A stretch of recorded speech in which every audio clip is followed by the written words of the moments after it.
তওবাকারীদেরকে তিনি বড্ড ভালোবাসেন। দেখেন রাসূল সাল্লাল্লাহু আলাইহি ওয়াসাল্লাম কি বলে, তিনি বলেন ওয়াল্লাহি ইন্নী লা আস্তাগফিরুল্লাহ ওয়া আতুবু ইলাইহি ফিল ইয়াউমি আকসারা মিন ৭০ মাররা। আল্লাহর শপথ, আমি বিশ্বনবী প্রতিদিন ৭০ বারেরও বেশি তওবা পড়ি। যার আগেও কোনো গুনাহ নাই, পরেও কোনো গুনাহ, উনি তওবা করে কয়বার? ৭০ বার। আমাদের তো কোনো গুনাহ টুনা নাই, তাই না?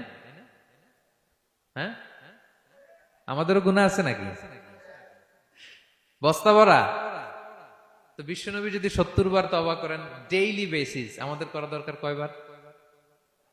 যার যার কাছে ছেড়ে দিলাম, বলেন। হ্যাঁ, ৭০,০০০ বার করা দরকার, ঠিক কিনা?